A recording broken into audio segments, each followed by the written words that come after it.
hello, my name is Bapi and I'm certified personal trainer from Norway.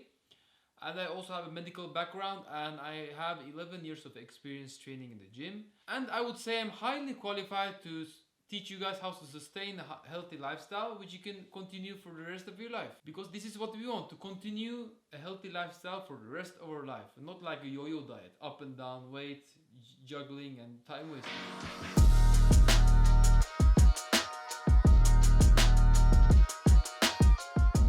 Today we're going to talk about cardiovascular remodeling. I mean cardiovascular exercise and cardiac remodeling when it comes to exercise. Generally speaking, we have three types of muscle in our body. We have skeletal muscle, smooth muscle and cardiac muscle. Skeletal muscle is like you see biceps, for example. It's attached to a skeleton by a tendon. Tendon is something which attaches the muscle to the skeleton, right? That is why it's called skeletal muscle. And by the way, I just want to tell that, for example, when you do heavy exercise for the same muscle for a period of time, there's a more chance of tendinitis because tendons have a generally limited supply of blood, so they need longer time to recover, right? Compared to the muscle.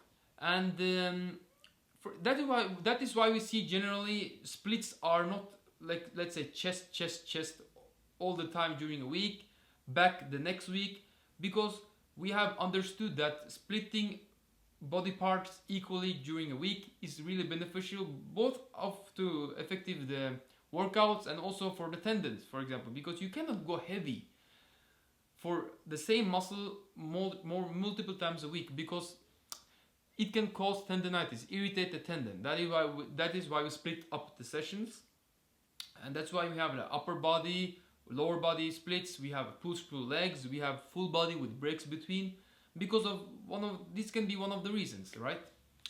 So number 2, smooth muscles. Smooth muscles, let me just tell you a few of them. Uterus, esophagus, ciliary body, piloerector muscle in the hair, which can make the hair stand up. And these are generally the muscle which we cannot control, smooth muscle, because they're innervated by a different type of nerve fibers. And for example, if you lay down in the floor and you eat, your esophagus will push down the food to the stomach and you cannot stop the process. These are muscles we cannot control. So number 3, we have cardiac muscle. This is a really important muscle. Some of you guys know that heart is a muscle and it's responsible for pumping blood to our body and organs and tissue. For example, muscle tissue, when it's doing exercise, for example, it's increased demand of oxygen, right? Your heart needs to pump more blood because it's increased demand of oxygen for a skeletal muscle mitochondria. Because when you do work or running or fighting, for example, your muscle needs more blood, not your gut. So your sympathetic nervous system is higher and parasympathetic lower. Our body is always in a balance. If your sympathetic nervous system is more, your parasympathetic is less. And if it's parasympathetic is more, your sympathetic is less. It's always like maintained really well. So during exercise, let me just touch on the nervous system first. When you come to sympathetic nervous system, you can think like logically. When you go to the gym, right, exercise or run from a lion or whatever, just exercise or increased adrenaline and sympathetic nervous system output. You have increased heart rate. Your heart is pumping faster. You have increased the dilation of the bronchioles, which means that your lungs need more oxygen, right? So your bronchioles dilate. Your digestive system is inhibited, meaning that this is not the time for going to toilet or digest food. So it's like, so the blood supply to the gut is reduced. And your sphincter, your urinary bladder sphincter is constricted because now this is not the time for going to pee. Now it's time for action. Your skeletal muscle needs more blood, not your gut, right? It makes sense. When you're doing this exercise, or let's say cardiovascular exercise, meaning like swimming, running, biking, rowing, skiing, hiking, all that stuff which increase your heart rate. after a period of time, you can see that your heart is actually physiologically adapted after a time. Not say one training, right? Let's say after some weeks or months. Your heart is undergoing a remodeling. It's getting stronger and thicker, and of course, when it comes thicker and stronger, it can push more blood for each stroke. And as you can see here, cardiac output equals stroke volume times heart rate, which means I'm gonna tell you guys two examples or two scenarios, but first of all, just generally. Cardiac output means that stroke volume times heart rate means if you have more stroke volume, you don't need that much of a heart rate. If you have more heart rate, you don't need much of a stroke volume. Stroke volume means how much blood your heart is pushing for each stroke, each pump. And heart rate means how many times your heart is pumping, right? So that is why we can see, for example, athletes, let's say Tour de France bike riders or people who are doing cardio regularly, they have a stronger heart and a healthier heart because their heart is now able to push more blood for each stroke, so they don't need many heart rates. So their resting heart rate can be somewhere between 50 and 40. Normally, the resting heart rate is between 60 and 100. So athletes who are doing cardiovascular exercises regularly, their heart is now physiological adapted, meaning that they don't need that much of a heart rate to meet the demand of the oxygen output because they have a higher stroke volume.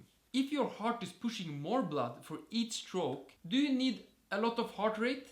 No, because you're able to do the work in more effectively. So let's compare and contrast. Number one, we have a person who's exercising regularly, who's going to the gym, doing cardio, etc. We have the second person, which is not exercising, he's a sedentary man. Both of them are 70 kilos. Their cardiac output is roughly about 5 liters every minute, right? Let's say person A, he's doing cardio regularly, so his heart is adapted. His heart is remodeled, meaning it's getting stronger and thicker, and he's able to push more blood. So his stroke volume is more, so his resting heart rate is less. And still he's meeting the demand of 5 liters. Person B, we have a sedentary man. Even if this person is lifting weights but not doing cardio, he doesn't have a strong heart. Because weightlifting or resistance training doesn't necessarily train the heart specifically, because you're training with a shorter duration of time when you're lifting weights. You train, your sets can last between 30 to 40 seconds and then you take a rest. And you're not able to keep your heart rate in higher level for a long time. And it means that, for example, your heart can't adapt. Resistance or weight training isn't really training your heart that well, like cardiovascular exercise. That is why I'm doing cardio almost every day for 30-40 minutes. Increased body mass index is also shown to increase the demand of the heart condition, because the more body mass index you have, BMI, the more body mass index you have, the more area your heart needs to pump blood to. So, and if you don't do cardio, it's not the most beneficial situation, right?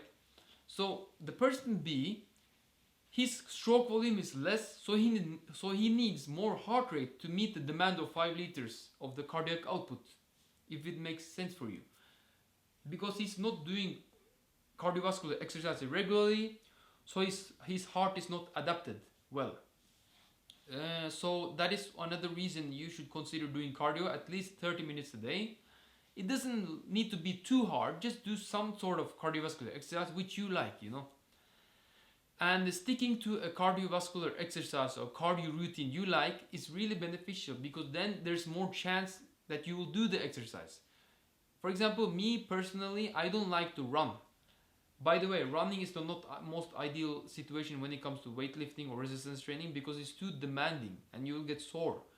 You want to do a cardio which is light when it comes to compared to the resistance training, because you cannot be a bodybuilding champion and a Tour de France champion. It's just two different pathways, But because Tour de France, this routine is too hard to recover from when it comes to weightlifting, because When you want to reshape your body, which I'm going to talk about in another video, how to get an athletic body and how to reduce body fat and become a person who looks like you are lifting. I'll talk about it in another video. So that is why I recommend people who really want to get a fit body, reduce body fat and increase strength and get some muscle, to do low intensity steady state cardio, because this is not so demanding and really taxing and you don't need too long time to recover. And you want to do a cardio, in the end of the day you want to do a cardio which doesn't make you sore, because if the cardio is making you sore and too tired, you're not able to recover from the cardio session, and weightlifting and cardio session is just too much. So your weightlifting or resistance training is already demanding, so you don't want to do a cardio which is really demanding. Just do a low intensity cardio. It doesn't mean you will walk like a grandma. It means you will do a cardio roughly around the rate where you're able to speak. That is the range I recommend most of you want to do. I want to talk about in another video comparing why low intensity steady state cardio is important. But yes, so I recommend everyone to do 120 minutes of cardio in a week. If you can do 150 minutes or more, that's great, but minimum 120 minutes.